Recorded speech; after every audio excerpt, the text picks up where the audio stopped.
Okay, the whole concept of practicing, and more so uh, the whole idea of pressure and putting pressure self-imposed on yourself. And this all, it really resonated from a Quincy Jones interview with his engineer, Bruce Sweden, talking about how there were stretches where he and Quincy didn't get any sleep for 3 days. And that kind of resonated with me because really here you have these people that at the top of their game, the top people, and they feel the pressure on the job to still achieve high levels. And where does that put people like myself, who's like downstairs in your own home studio? And it gets to the point where just diligent practice or being inspired is just not enough. And so I put that to the test and decided to put more pressure on myself. And there's a lot of ways you can do it. And so the idea is to take something that you can't do in this particular situation and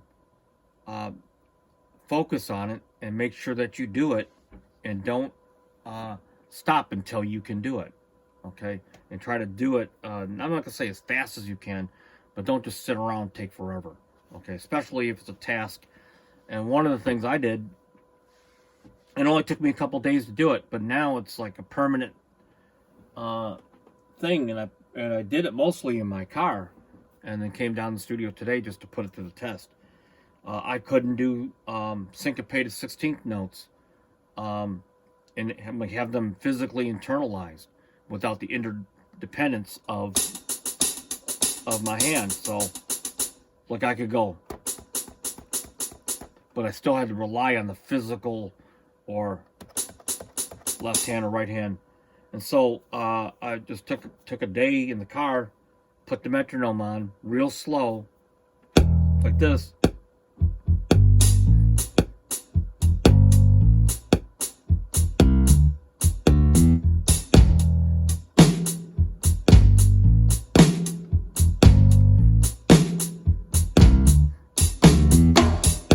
Okay, and that's something that I just couldn't do, and I kind of put myself under the pressure to do it.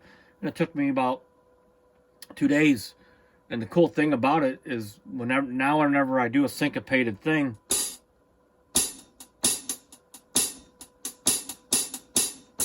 I actually have like an internalized relationship with that upbeat 16th note. And now from everything I do from this point on, it resonates and it makes me more aware and for the most part better, okay, at what I do in a technical way.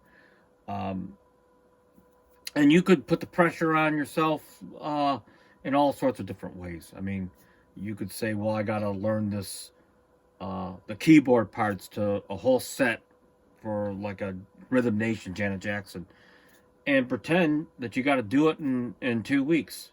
And so you get the record out and you write your parts out and so forth.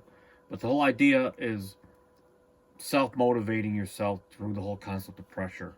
And I found it to be very effective, especially when you're working on your own and you don't have that external pressure. So why not just put the pressure on yourself and motivate yourself? So anyway, so until next time, peace out.